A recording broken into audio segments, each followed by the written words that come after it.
There are only a few days left to join the Business Edit Group coaching program before prices increase on January 1st. If you're a service provider who's feeling overwhelmed, overworked, and underpaid, don't let another year go by staying stuck. If you want this to be the year that you finally build the business of your dreams, one that lights you up, doubles your revenue, and allows you to work part-time hours, now is the time to join. In this program, you'll follow my signature 5-step method for building a productive and profitable business.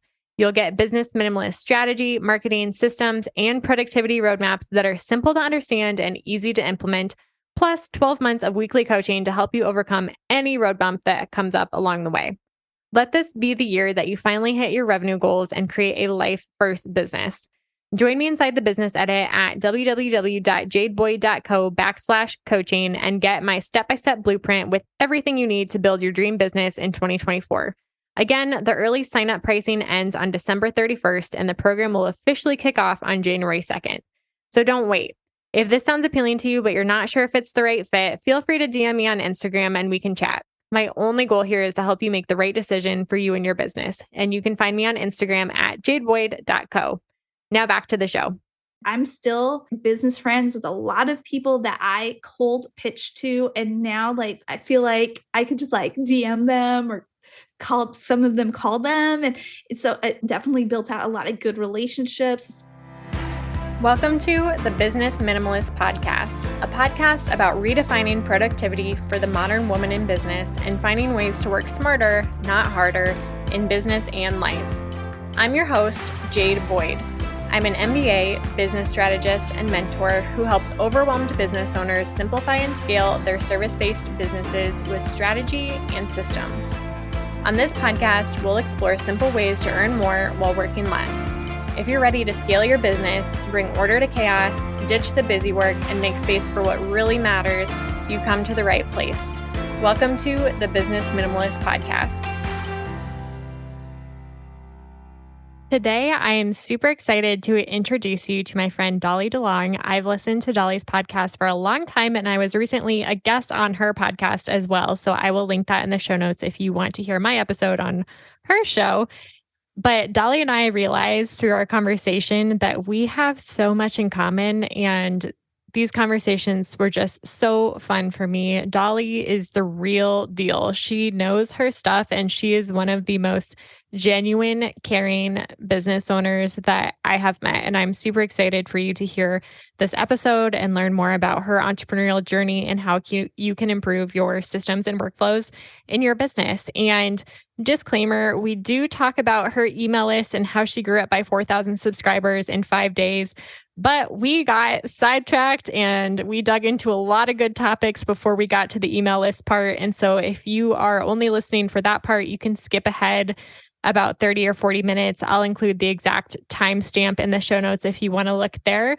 So if you do want to skip to that part of the conversation, you can. But promise me, you are not going to want to miss this first part of the conversation and all of the knowledge and wisdom that is packed into this episode. Let's dive in.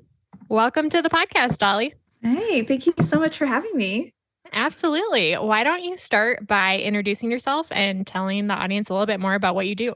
Awesome. Yeah, for sure. So, hi, everyone. My name is Dolly DeLong. I am based in Nashville. So, I'm a Nashville-based family photographer and branding photographer. I work as a creative business owner. And then a second side to my business is called Dolly DeLong Education. And I educate other creative business owners on systems and workflows. And so just pretty much how to put together the puzzle pieces on the back end of their business so that they understand what systems, workflows, and automations are. So I feel like I'm pretty multi-passionate, but I have those two main things within my business. Yeah, we're going to get into that. And I'm going to ask you some questions because you do a lot of things in your business and you do them all so well. So we're definitely going to dig into that. Thank you so much. Oh, I guess I should mention I'm also a wife and a boy mom. I have 2 sons. One is currently 4 and one is a newborn. Jack, he's 3 months. So I was just telling you, Jade, that I am watching him on the monitor. So he is currently snoozing right now. So I'm a proud boy mom. Mm. I have this irrational fear of having boys, and it always makes me feel better when I meet boy moms who are just loving their lives. I love it. To be honest, I was terrified when we went to our ultrasound appointment and I found out I was having another boy. My husband, who knew I wanted a girl, was like, "Are you going to be okay?" Because I was like terrified again. I was Oh, like, I just want another, I want a girl. And so, but it's amazing. Now that Jack's here, it's exactly what I needed. And God knew exactly what I needed and what my husband needed. So I love being a boy mom. It's it all works out. really rewarding. Yeah, it's And on my rewarding. husband's side, there's actually no boys who are carrying on like the Oh, Boyd name. yeah. And so I feel like since there have been no boys, we're due for one in the family. And that's probably going to be, Yeah. but I Yes. also would You love to never have a girl, know. but we'll see how it plays out. You can't choose. Yeah. Yeah. You just never know what's going to happen. Anyway, so I'm really curious. We kind of met. I've listened to your podcast for a long time, but we met when I was Mhm. a guest interviewee on your podcast a few weeks ago. And I realized that Yeah. we have a lot of things in common when it comes to like our backgrounds, your Yeah. love of national parks, and your history and student affairs. And I've never heard the full story of how you came to start your business. And so I would love to hear your background and where your passion for entrepreneurship started and how it turned into the business that you have today.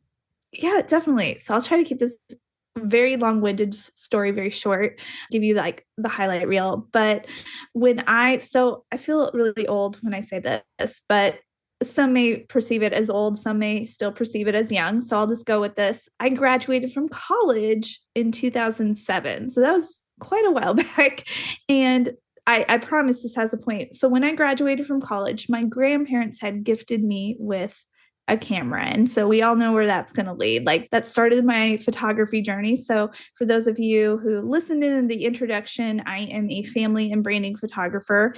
And currently it's 2023, but in 2007, I had no desire of being an entrepreneur. I went to college primarily. I actually had my master's in counseling. So I went to college to become a counselor.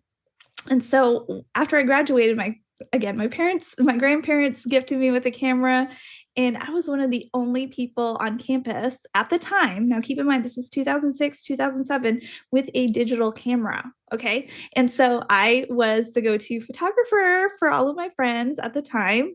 And I realized how much I loved it. It was so much fun. And I got this itching feeling like, oh, I love doing this. I wish I can just do this. But I did not listen to that. I ignored it. I pushed it aside because that was not the traditional 9 to 5 that I had grown up believing, like, that narrative that a lot of people grow up with.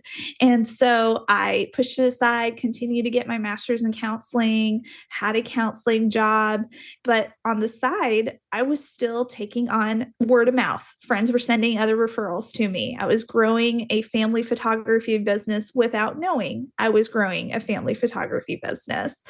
Fast forward to 2018. So this is like over 10 years Fresh. later. Yes, I was still like I was still doing photography, but then I was still working at a university at this point. I was not doing counseling, but I was working with college students. So I worked in higher education for 7 years, and I would work with college students, helping them like enter into college, prepare for college. And then my last year, I worked with international students, just like helping them get their visas ready and like helping them have all their paperwork and just helping them feel confident and prepared to come in as a student to an American university. I loved it. I love college students so much. It's just a new season of life. It's just so Yeah. exciting. And so, but that was the year I got pregnant. So 2018 is the year my firstborn was born. And I had gone to my boss at the time and I told him, "Hey, this is what's happening. I'm going to be a mom." And at the time I didn't know Blaze's name, but Blaze was going to be born in November. So I let them know like, "Hey, this is what I would like to do. I would like to come back and do part-time work at least because here's the thing. I love working and diving into a business full time was a terrifying thought to me because I like the stability of a 9 to 5 paycheck. And I had it pretty, for me, it was pretty comfortable. Like it was a very comfy position because I had insurance, like everything. Like I had everything I needed. And at that time, I was newly married. My husband and I had gotten married in 2016. We had paid off all of our student loans. We were debt free. We were excited for the future. Like, Mhm. okay, we were planning everything out. And so I was like, okay, I can do this part time and take care of my son. Like, I can do it all. And my boss then decided to turn around and email everyone and say, well, Dolly is leaving us to pursue, like, I don't know, like he just pretty much told everyone my last day was in August, even though I Wait, had told him, yeah, you said you wanted to go part-time and he just announced you were yeah, leaving? yeah, Wow. yeah, yeah. And I was like, so my husband and I were like, well, I guess this is this is like I'm gonna have two babies this year. I'm gonna have my literal physical baby, and then that is how my full-time business came. Because at that time, I was actually making the same amount that I was making in higher education. I just didn't want to go full time into the business, although I daydreamed about it all the time. Mhm. So, Yep. hey, that was the kick in the pants I needed, even though it was terrifying, it was scary. And there's still, I mean, it's still been a journey since then because like owning your own business is a roller coaster in of itself. And Yeah. so that's kind of what started my full-time business journey in 2018. Even though I've been a photographer since 2007, I came into this business, I call it accidentally because I didn't intend to. Right. You didn't even decide to. They just made you quit, Yeah. apparently. Yeah, I was like, okay. And now it's the best thing ever because it really is, because I get to be at home full time with both of my sons. I get to create my own hours. I mean, it is a roller coaster. I don't want to paint it to be like all roses and rainbows and butterflies because there are moments where I'm like, I want to work all the time, but then I need to be present for my sons. And then there are moments where I'm like, I don't want to work. I just want to lay around. And Mhm. so it definitely is a roller coaster. So I don't want to paint an unrealistic picture of it for anyone Yeah. who's listening. I want to dig into that a little bit more. And I had to like lean back from the microphone because I couldn't stop laughing at that email because who does that? It's just such a most bizarre, like quitting your job story I've heard to date. But It was it's weird. easy. I'm sure it's easy to laugh now, but at the time, it Yeah. probably wasn't Oh, super funny. And two of my coaching clients have quit their jobs this spring, and a third one is on the cusp of making that decision. And when it comes to leaving your full time job or your part time job, even like you said, if you have a sustainable income or close to like the same income coming from your business, there's still a lot of emotions there, especially if you don't yeah. hate your job. Like you might really like your job and be passionate about moving on. And so with my clients, we've definitely had to talk through like it's okay to be really sad about that and really excited at the same time. But I would love to hear your experience and how that transition felt because now it's kind of like, yeah, everything worked out. But at the time, you didn't know that. Yeah. So for me, it was most, man, I want to say, like looking back, okay, no, I'm going to try to put myself in 2018. In 2018, it was frustrating. It was frustrating for me because in that moment of time, I was working with international students. I loved it so much. But what was frustrating about it was just the polarizing and political aspect of it, like people's opinions on what the international students needed to do. And I was their advocate, and it was hard navigating that with them. And on top of that, I was pregnant and I needed, like, I wanted to be not stressed out for my baby's sake. And I wanted to Yeah. like have a very calm demeanor for him. And on top of that, like my husband and I were talking about our future, like for our family, for like my next steps with my potential business, but we didn't know it would happen so fast. Like, oh, you're going to own your own business this year, actually, Dolly. So even though the circumstances were very infuriating, it was kind of a relief when that moment happened for me because now then I had like the permission to like start dreaming and dreaming big for and mapping out like, okay, this is what the business can potentially look like. And now I can concentrate on my family. And yeah, I'm so happy. I don't work for anybody anymore. Like Yeah. I love being my own boss. I love owning my own business. And yes, it comes with a lot of roller coaster emotions, but I would, oof, as much as I loved serving my students, working and advocating for the students, I do not miss the, uh, I don't know, the politics behind the business that I worked for, the university I Yeah. worked for. I'll just say it like that. Yep. Yeah. I can totally relate. I feel like higher Yeah. education is a whole different ballgame when it comes to politics, especially. I'm not sure if you were at a Yes. state institution, but I was at the University of Iowa, which It was is at a private. okay. Yeah, it's a little bit different, Yeah. but lots of politics. Yeah, lots of politics. And because it was private, I think there was like also opinions on who you needed to follow, depending upon who had wielded the most powerful influence. And I couldn't keep up emotionally. I just could not keep up. And I just wanted to do my job. And I did not want to, I guess, like serve people that were not the students, if that makes sense. Mm-hmm.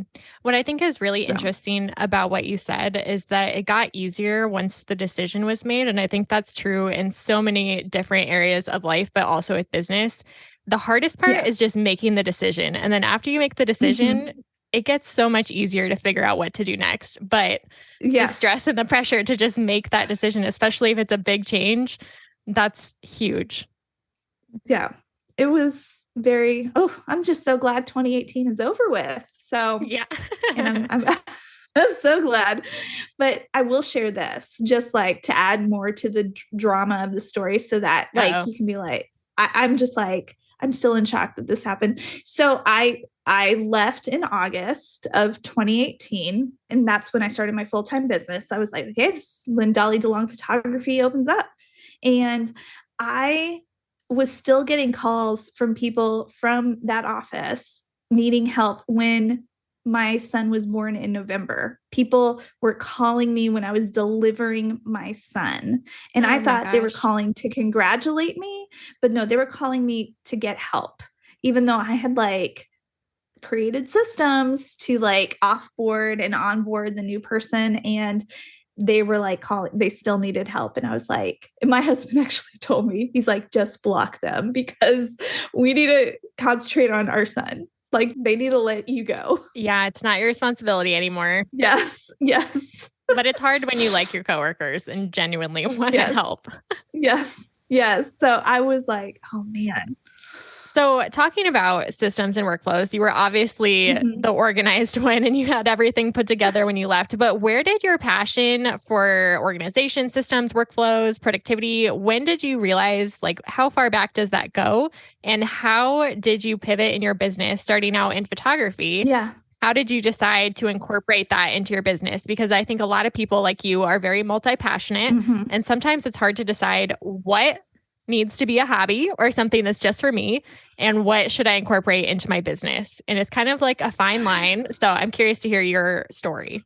Yeah, definitely. So since I was doing photography on the side in my mind as a hobby from 2007 to 2018, it was really just like purely a side business while I was working full-time at the university. And so while I was working full-time, I was unknowingly growing that business. And while I was unknowingly growing that business, I had developed systems. I didn't know what they were called, but I was organizing clients and I was able to juggle that along with working. And a part of my job at the time for the 7 years at the university was traveling extensively. So while I was also traveling and I was also juggling clients for both the university and also my own, what I thought, side hobby. So I developed systems along the way that worked for me, kept me organized, kept me sane. And I think I was just like unknowingly building out a foundation of systems and workflows without knowing what I was doing. I don't know if that helps answer your question. I just had I made it work and it felt good. Like it felt Yeah. natural to me and my personality. So at what point did you realize, oh, other business owners don't do this? Because I had a very similar experience in my brand photography business where I realized, oh, other photographers aren't doing this. They actually Yes. need what I have to offer. What did that look like?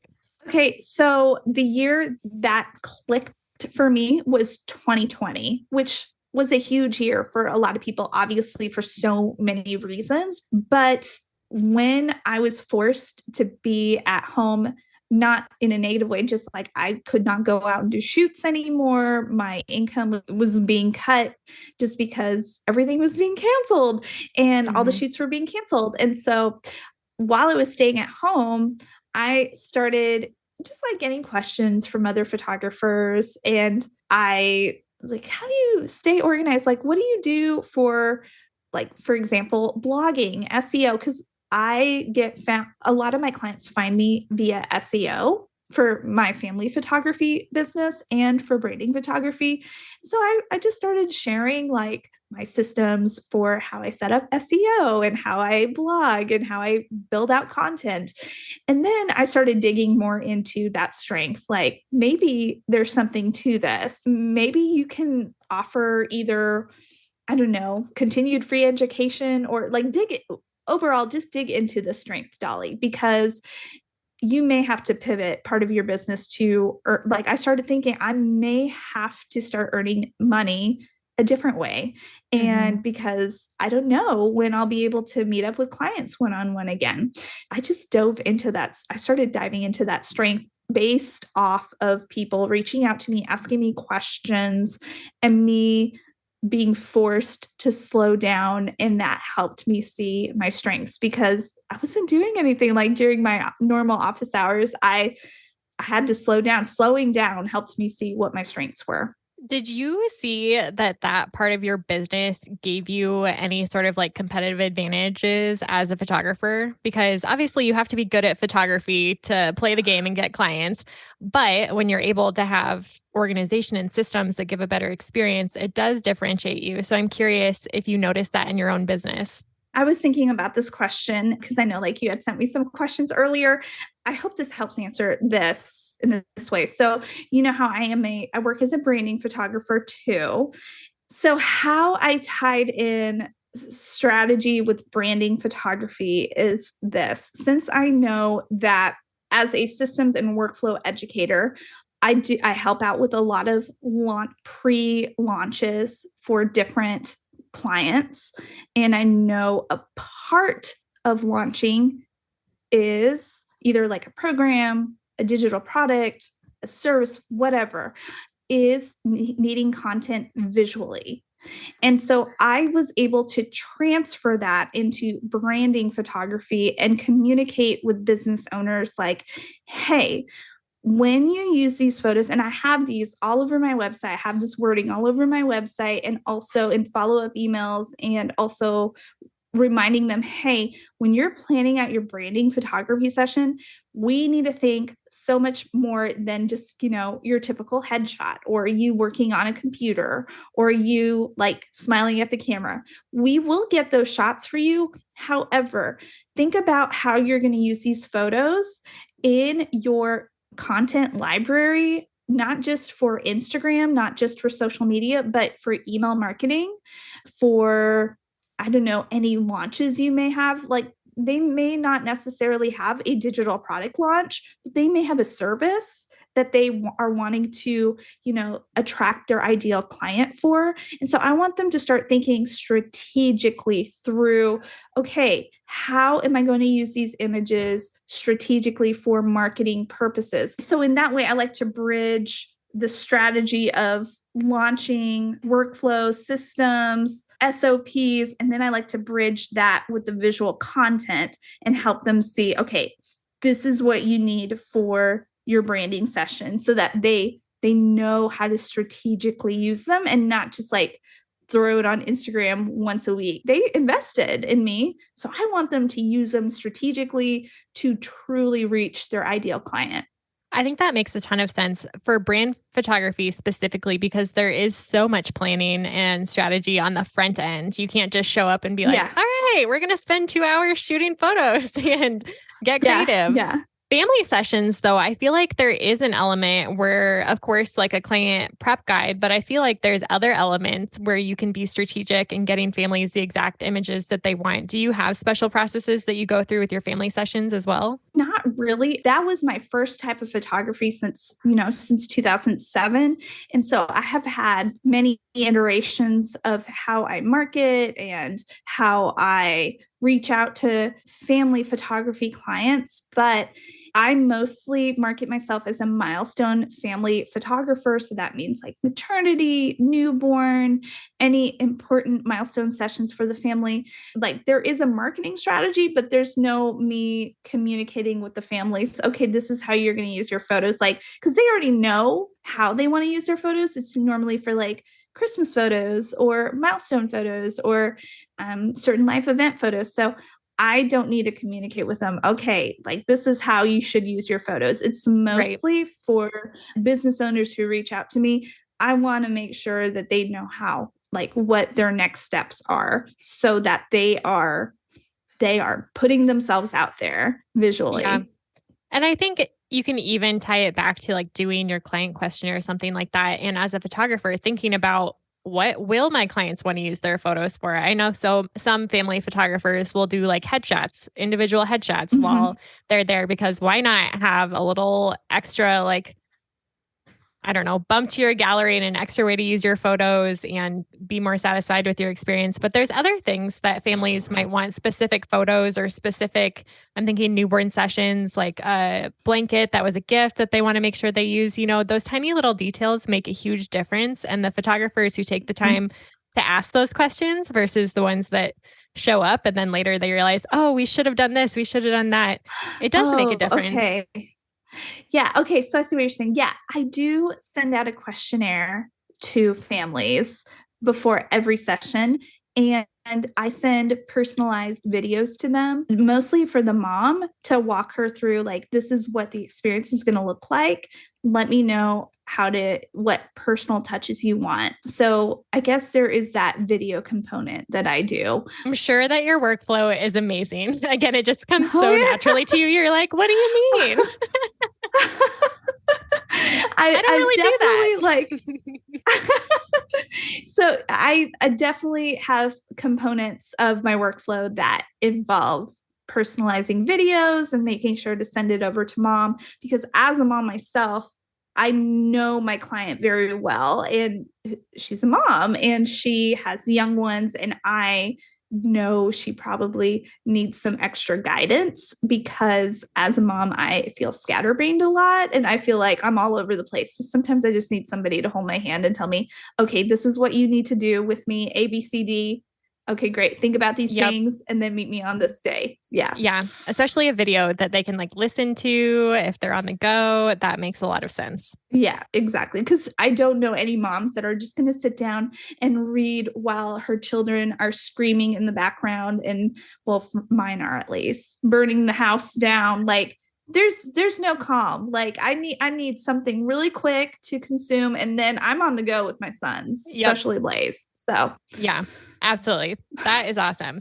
So you are doing it in a special way for family sessions. yes, I guess so. I did not. Yeah, we eventually got it out of me. I did not know. I was like, I don't know. What do I do?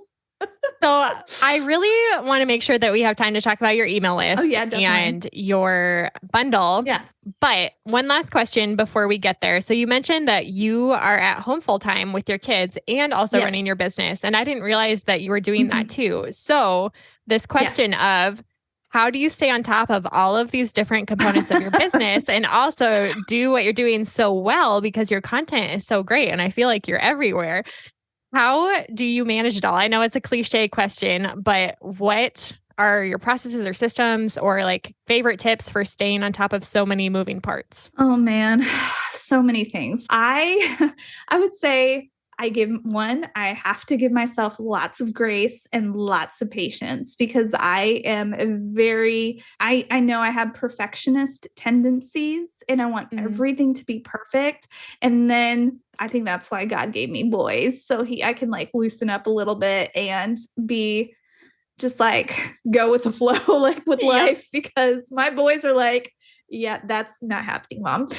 But when I was pregnant with my firstborn with Blaze, I started laying out a foundation of time management for myself. Now, it wasn't perfect, but I knew that when my son was here, I was like, I need to know where every single minute is going in my day so that I could concentrate on my work.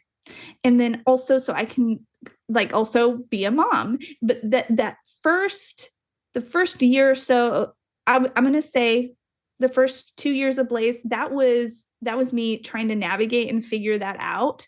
And I felt like a hot mess because my heart would be either 100% with work or 100% with Blaze, or like half and half.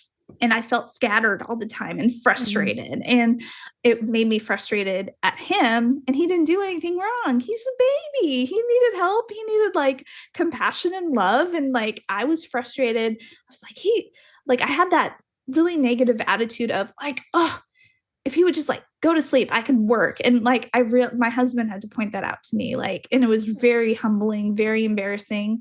And so because of that very sad circumstance, like that mindset, I decided like I need to name and sit down where all my minutes are going in my day, where my hours are going, how I'm like spending my time, and make a work schedule that works for me and for Blaze. And so I read this book called 168 Hours by Laura Vanderkamp. Yes. That impacted me a lot in tremendous ways for my business. So she has this exercise that you map out your entire week based on what you do. So like she has you like literally map out every hour for 1 week. And then the next week you see, like you can group, okay, I'm actually free here because from 7:30 to 9:30, I ended up watching Netflix for 2 hours. And so, or from this time to this time, my son is sleeping and I ended up doing something else. And so based off of like my schedule mapping, I saw, okay, well, I can work these times, then I can still be present for my son during these times. And so it showed me like, Dolly, you may not have the traditional 9 to 5 or the traditional 40 hours a week for your business, but you can get a lot accomplished in 15 hours a week. Yeah. And so that's what I started doing. And then what helped was I asked for help. Like a lot of moms don't do this. They don't ask for help because they think that they can do it all. So I asked for help and I found a sitter for once a week for Blaze. So once a week on Wednesdays, for example, a sitter would come in, watch Blaze at the house, and I would get work done for, let's say, 6 hours. And then the other days of the week, I would work around his nap. So I was doing the nap time hustle and then working on that full time on like Wednesdays, for example. And then it's evolved literally every quarter. It's evolved either based upon Blaze's schedule, Blaze's school schedule. Blaze is in school now, so that's helped out a lot. But now I have a newborn. So every quarter I assess, okay, what does Blaze's schedule look like? What does Jack's schedule look like? When can I work? When do I need to spend time with Ty? Because he is a priority. My marriage has to be a priority. Yeah. And then what do I need help with? And so right now in this season, currently, I still do the nap time hustle for 2 hours a day. I do a full day now it's going to be Fridays when the sitter comes in to watch both boys. So I'm still able to work 10 to 15 hours a week, but it looks very different every quarter. I just have to sit down and map it out at the top of every quarter based off of schedules, based off of moving parts. And it works for me and I still get things done. So in your business, are you outsourcing any tasks or are you using those 15 hours a week to do everything that I see you doing? I outsource several things. So, one of the main things I outsource, I have an accountant who helps me with the numbers behind my business, and that's very helpful. Thank God for Oh accountants. man, otherwise I'd be in jail. I know that's dramatic, but I always feel like I'm like, oh no, I took out the wrong amount. And like I don't know. I'm thank God for Jackie. So I'm an accountant. And then I also outsource my podcast production. And so I'm able to batch record with different guests like you. And then I hand that off to a podcast producer who she edits everything, takes care of the show notes, takes care of that workflow. And then I also have a VA who helps out with the back end of that podcast SOP because there's also needing to create batching out Instagram captions, Instagram posts, Pinterest, like everything to drive back traffic to that specific podcast. Mhm. So I have somebody that helps me out with that for 2 hours a week, 2 to 3 hours a week. And so those are my three main things that I outsource. And then everything else I do, I am in the process of hiring a bookkeeper, which is really Ooh. cool to me and scary and cool at the same time. Cause like always making a new hire makes me so excited and scared at the same time. But yeah, and hopefully we'll have a bookkeeper by the time this episode airs. But everything else I do. So I do the content creation, I do the marketing strategy. Well, that honestly comes naturally to me, the strategic marketing, because I teach others through systems and workflows how to Mhm. plan strategic launches. And so yeah, so I outsourced 4 different things and then I work on everything else.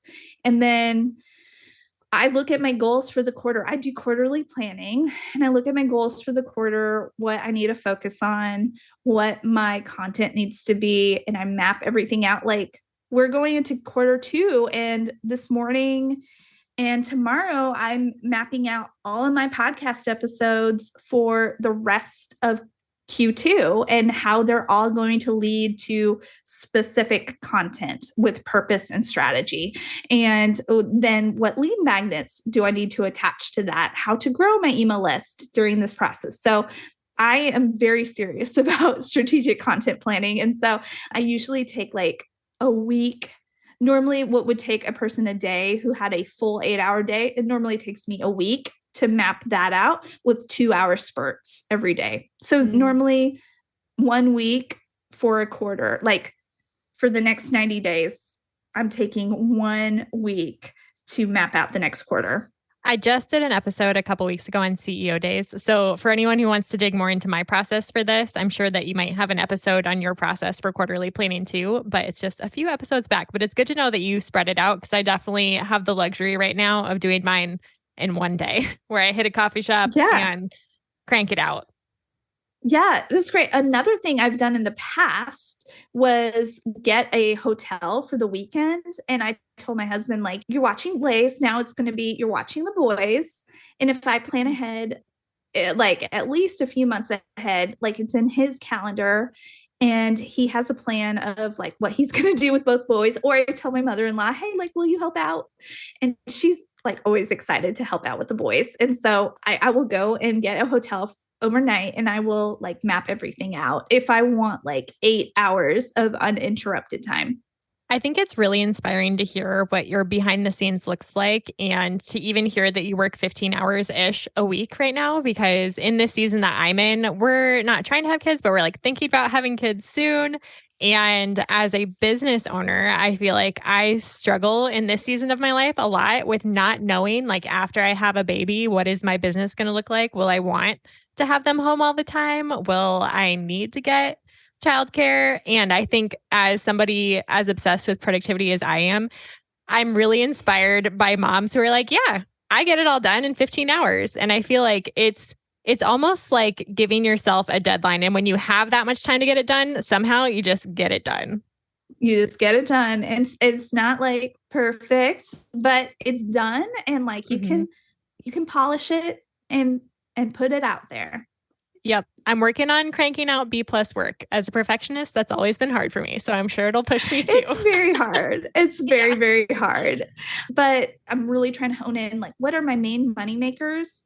Hone in on that and like create content for that. And then like I try to give myself some fun time in the 15 hours. So I try to give myself 1 or 2 hours of fun time so I can be creative and still be flexible and learn something new, learn a new system, learn a new workflow, still push myself. But I just want to let you know, it's a hard, I'm very perfectionist and I'm trying to let go of those tendencies, and it's very hard. It's so it's hard. a process for sure. It takes time, and I'm sure that you've improved and made progress a lot, but I don't feel like we'll ever completely be over it. Yeah. I am like, okay. And it's also helpful to see other women who have done this before me, who are balancing everything, or who I look up to. And because I really want to be a present mom and I want to be a present wife. And also, I am so proud of my business. I do want it to grow, but how do I don't know, how do I have a sustainable business and also a very healthy marriage and be a healthy parent? And so I'm looking to other women who have gone before me and who are modeling this. And so I look at other women too, other moms, other wives, and I ask their advice, or I'm just like watching. I'm like, okay, like they are prioritizing this, or like they're setting this example to me. So what I'm sharing this because I'm like, I am learning from other people who have gone before me.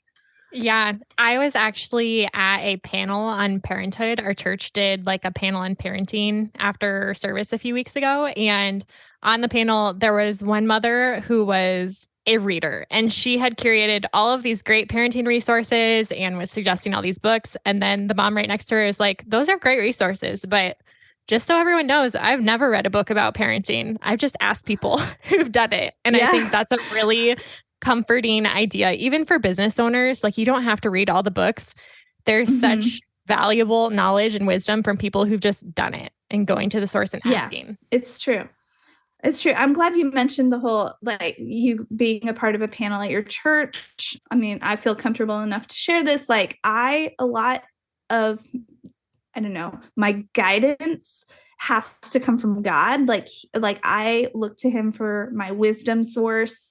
And as, I don't know, as woo-woo silly that might sound to somebody, like he literally, like, I have to be sustained by him and rely on him. And then I'm able to like take action to know like how to parent, how to be like a good partner and wife to my husband, and then how to lean into my business.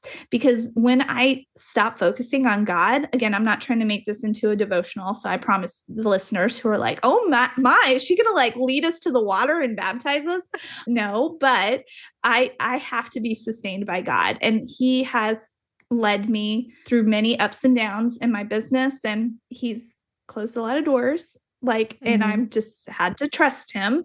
And I just like am very grateful I have him to rely on, because this business journey is very, very emotional, and it's a roller coaster, and it's definitely not easy. Nothing is easy in life. Parenting is not easy. Being in a marriage is not easy. Like, nothing is easy, but I have a sustainer, and that's what's been helping me. I guess that's like the whole point of this podcast. He's been sustaining me. That's the answer. That's it. Yeah, I think that when it comes to productivity, no matter how much organization or systems or processes are in place, like, you're always going to get to that point where something is hard and you have that moment where you realize there has to be something more than this. And I feel like people, especially after they've been successful, which is really interesting, and hit huge milestones, will then stop and be like, well, what's the point? Or people who are at the top of their careers. And so I think we have a lot in common, like I said. And so we share similar beliefs when it comes to faith. Not everyone listening to this podcast will, but I agree with everything that you said. Like at some point in my business, no matter how on top of things I am, no matter how many things I get done, like there's always going to be that element that's out of your control. Mm-hmm. And for me, it helps me to like cope with that or process that or move on more quickly, trusting that God is in control. And so everything might be going Mm-hmm. wrong right now, but I know it's going to be okay. Yeah. And for me, I'm just like, okay, well, he gave me this personality for a reason. He like gave me these strengths. He will help them flourish and grow. It may not look like how I want them to look like I may not like be a millionaire tomorrow, but if I like pour myself into the things that matter, and for me, what matters is my husband, my sons, and like the third thing is like my business. But the first two things, my husband and my sons, like if I pour into that, he will give me wisdom, and I can navigate like everything else in my life. And also like knowing my enoughness every single day, like what I need to contribute to the family. It's not like my husband's like, you need to bring in, I don't know, let's think of a ridiculous number. You need to bring in $50,000 every day. Like that, there's no pressure. Like he's Yeah. like, just be, my husband's always reminding me, just be the mom that God has called you to be. Just like be a woman of God. Like, and then everything will work out. Like maybe we won't be millionaires, we won't be in the spotlight, but like do what God has like shaped you to like he's given me so much strength and system. I know this is weird, but God, I literally believe like God has given me my personality for a reason, and I want to lean into these strengths. But while I'm leaning into these strengths, I'm also trying to lean into him and let him dictate the path. And again, if you're not a believer, you're listening to this, you're like, you guys are insane. You guys sound crazy. I know it sounds crazy, but like this is just like what I firmly believe in. Part of what I teach about when it comes to being a business minimalist is deciding what enough is. Mm-hmm. And I feel like what you're just saying kind of tied into that. And in different seasons, enough is going to look differently, but Yeah. it's enough for me to show up and serve my clients well this week. It's enough for me to Mm-hmm. be a great mom and wife in this moment and not worry about the things on Yeah. my computer. I feel like what you said tied in really well with that principle. And it's hard, you all. It is hard. So if you're like, wow, she sounds like a goody goody Christian. No, I'm a hot mess. I'm a hot mess. We are all hot messes. And I'm still, yeah, I'm like figuring it out every day. And I feel like the more people I talk to in the productivity space, for some reason, people think when you teach about systems or organization, or if you have a planner company, then, oh, you must have everything together. It's not the case. No, you don't. I got good at this for a reason because I was really bad at it and needed it. Yeah. Okay. Anyway, Exactly. we're running out of time here and we haven't even touched on the email list. I think that I could ask you a million more follow-up questions, but I really do want to spend some time talking about how you grew your email list by 4,000 subscribers in 5 days. Yes. And I know you have a full episode on this, and so I'll link that one in the show notes. But generally, I want to know, how did you come up with this idea and what did it take? And then, so 3 parts. How do you think of it? What did that look like to implement it? And third, what results did you see after growing your email list by 4,000 subscribers? What did that do for your business? Okay, so the first part to answer your question is I, as a systems and workflow educator, I'm always looking for ways to grow my email list. And one of the ways, basic foundational ways you grow your email list is through a lead magnet, an opt-in. And so I really dug into different forms of lead magnets and opt-ins. I love lead magnets so much. I even have a mini course about lead magnets. That's how much I love systems and workflows of lead magnets.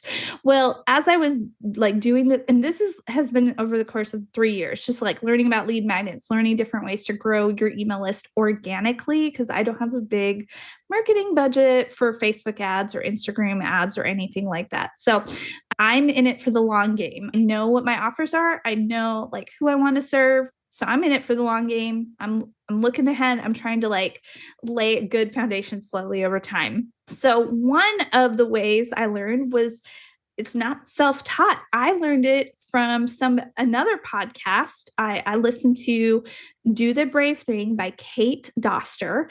And so I've been listening to her for like almost 3 years now. And she teaches a lot about email marketing and list building. And she had this program called, I think it's called Cash in Collaboration. And I was just like curious. I'm like, what is this? So she's talking about it, and it's essentially like growing your email list exponentially with a bundle. And so I decided I'm going to look into this. And essentially, it's like a giant lead magnet as you are collaborating with other business owners and you promote your programs together. And so I decided to learn more about bundles. And so I purchased her Cash in Collaboration program because she was talking about it on a podcast episode. And I was like, I'm going to buy it. I'm going to learn it, and I'm going to apply it because this is a type of lead magnet I want to learn. And so almost 2 years ago, after learning from her, I decided, okay, I'm going to apply this to my business, which is systems and workflow education. And how can I apply this in a bundle? Well, I decided to do a bundle about systems and workflow education for creative business owners. So what that means is having different mini resources, templates, courses, all about helping creative business owners with the back end of their business. So different systems, different puzzle pieces. So I reached out and pitched myself to, at the time, I think it was 25 different contributors. And I asked them, hey, this is what I'm planning out. I have it all mapped out. This is when it's going to be. And will you join me on this? And I had it all organized. I had it all mapped out, all organized. I even had terms and conditions, and it wasn't email list sharing whatsoever. It was hey, if they join the bundle, they have the opportunity to download your resource, and then that way your email list grows as well. So it was beneficial for the contributors, and it was beneficial for the people who downloaded. And so my first bundle was free, and I thought it was going to bring in 100, 200 people, because I had only experienced 5 opt-ins a week, or 10 opt-ins a week slowly. But I had to upgrade Zapier 3 times that week with this bundle. Pure chaos. I kept on getting notifications. It was I was like, come on, Zapier. They were like, you're running out of zaps. So I would upgrade again. You're running out of zaps. Upgrade. I was like, okay, this is very stressful, but this is the best type of stress. Digging in a little bit here, how much time would you estimate it took you if you were only expecting to get 100 subscribers? How much time were you putting into that?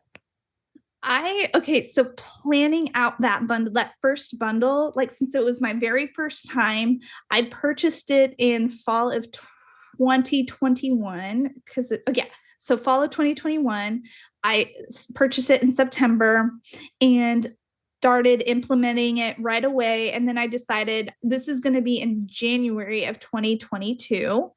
And so I had a January, October, November, December. Okay. So I had 4-month runway where I mapped it out, and that helped out a lot. And I mapped it out to be a runway because that's how I treated it like a launch. I treated it like this is going to be a mini service launch. I treated that lead magnet like it was going to be an actual product. And so that is where I believe a lot of business owners, especially creative business owners, can go wrong, because they have a product idea, or they have a service idea, or they have a new idea, and they instantly want to present it to the world, and they put it together, and they're like, nobody has subscribed, nobody has downloaded, nobody has purchased. And it's because you're not getting people excited and amped up and hyped up for months. You need a runway, and that's not fun. That's not sexy, because you feel like you're repeating it over and over for 3 months. And yes, you are, but you're doing it in different ways. You're doing it in strategic ways. So I essentially did what I teach other people, my clients, and I did it for myself. And it worked. It was like a huge event. And then, yeah, so I went from 500 people to 4,000 people in a week. And it was bananas. So, how long did it take for you to see the results after that? So, it's January 2022, your email list blows up. What happened in your business after that? The biggest thing that impacted me was I would say two things. One, the community that was instantly built from that, the people coming onto my email list, they needed and wanted systems and workflows. And I was getting so many DMs, so many emails from them that saying, thank you for doing this. I can't believe this was for free.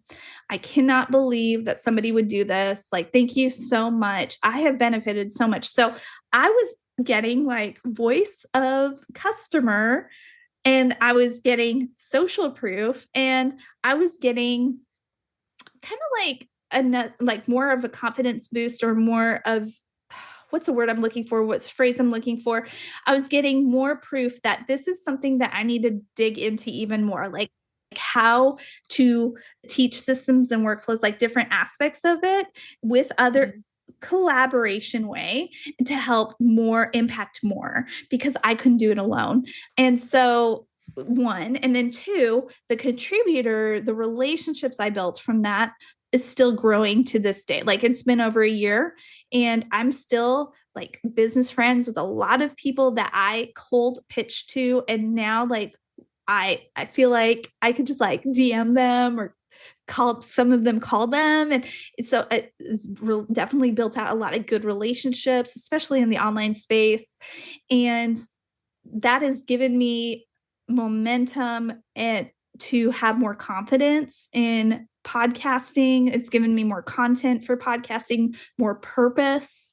Like, I know now that my strength, I mean, I've always known my strength is in systems and workflows. Like, that is a huge strength of mine. But now I know how to, like, what type of content to create, and future bundles, future summits to create. And so I did a second one this year.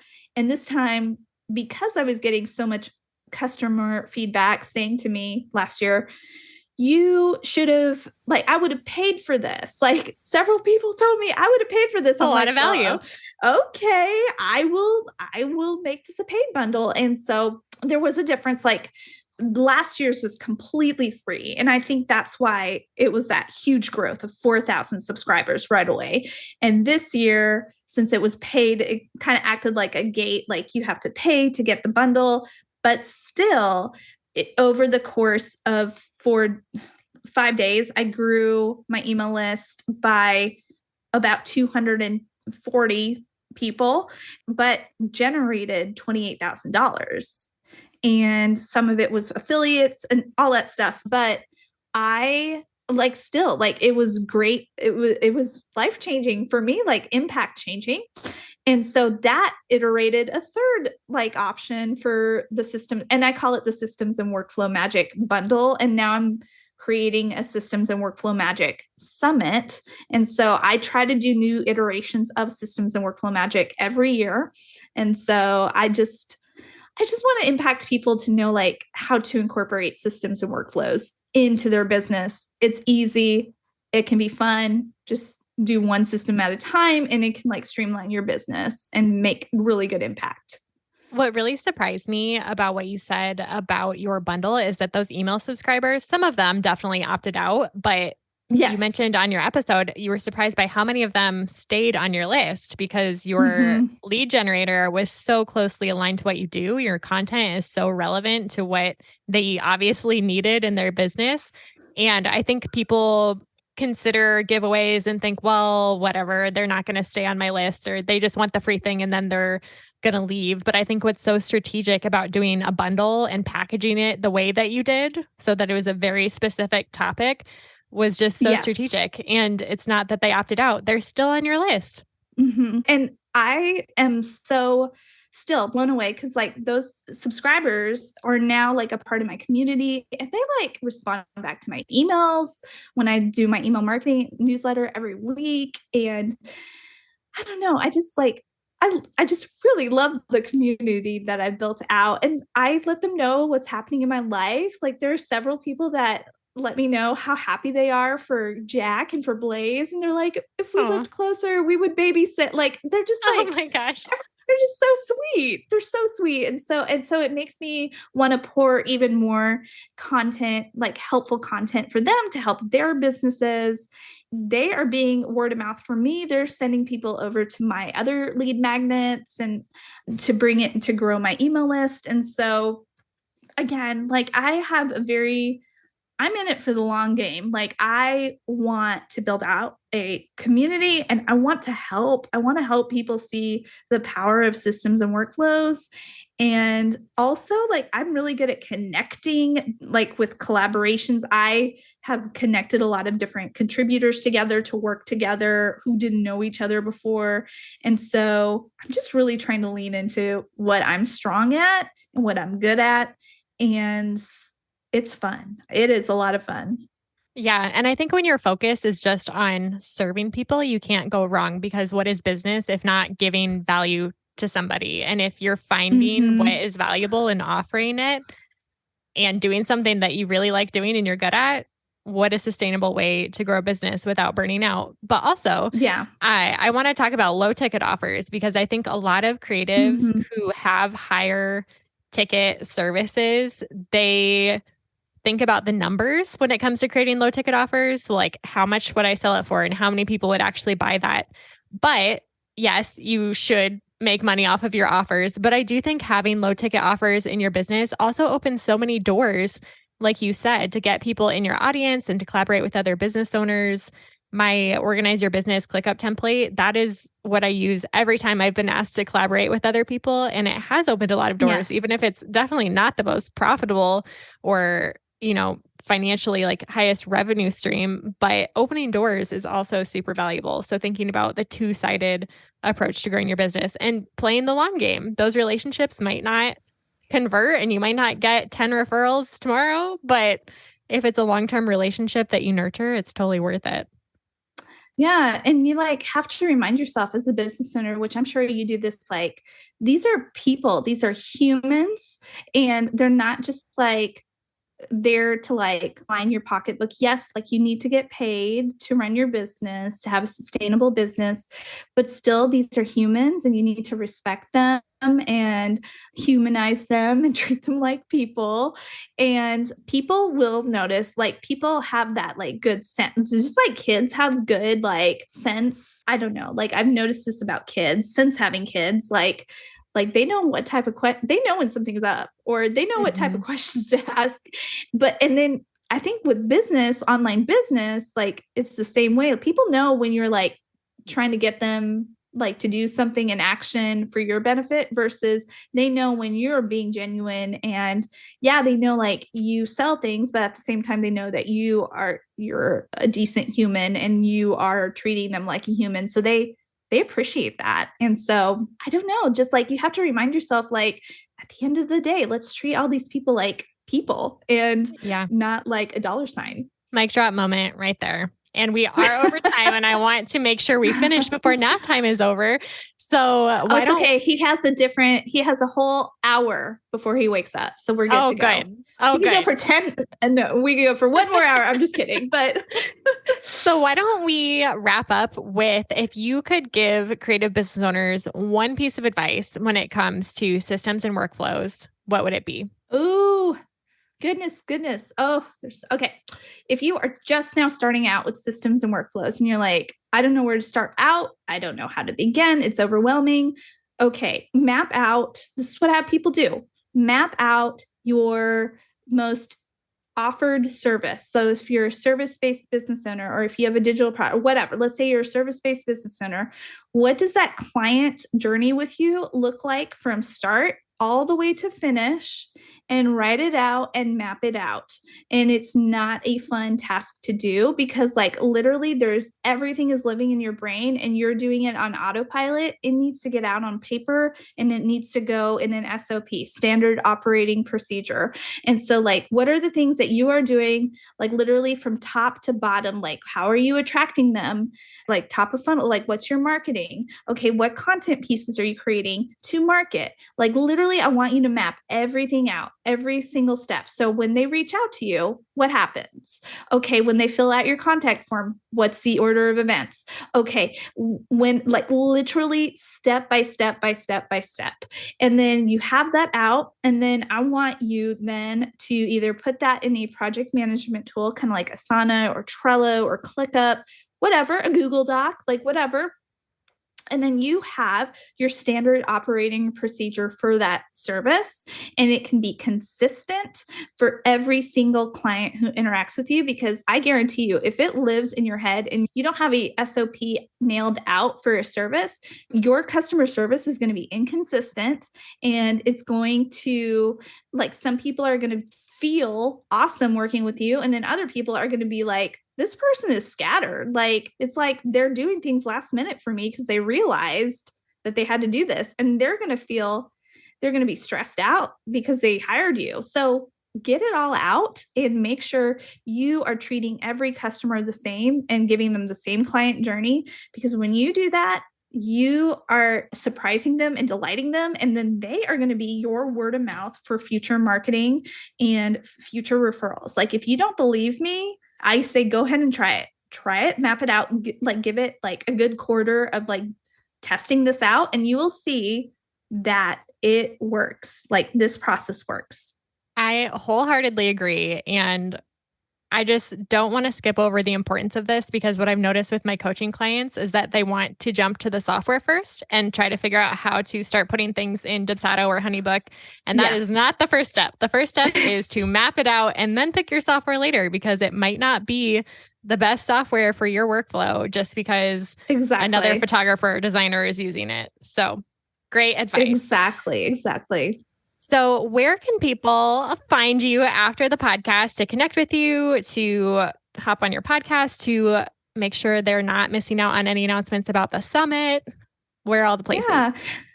Okay, so if you are on Instagram, you can find me on Instagram at Dolly DeLong Education. That's where I educate other creative business owners on all things systems, workflows, SOPs. And then I have my own podcast called the Systems and Workflow Magic Podcast. And then I'm trying to think of what else. Or if you want to like find me online, like go to dollydelongphotography.com. And that is where both businesses lie or live. And yeah, so find me, DM me if if this was helpful. And I just want to say thank you so much for having me. This was a fun conversation. Yeah, thank you so much for being here. I think it was surprising because we both met each other interviewing on each other's podcasts, but we just had so much in common. So this has been a lot of fun. Yeah. Oh, good. I'm so glad. Absolutely. You'll have to come back on another time. Oh, for sure. Thanks so much again, Dolly. You're welcome. Thank you so much for listening to this episode of the Business Minimalist Podcast. If you enjoyed today's episode, I'd be so grateful if you'd rate it on iTunes, Spotify, or wherever you're listening today. Your rating and review will help more small business owners discover helpful episodes each week. Don't forget to check out the show notes for the tools and resources mentioned in today's episode, because good ideas don't grow businesses, action does. And if you want more business minimalist tips and resources, head on over to Instagram and follow me at jadeboyd.co. I'd love to hear what you took away from today's episode. I'll see you next time on the Business Minimalist Podcast.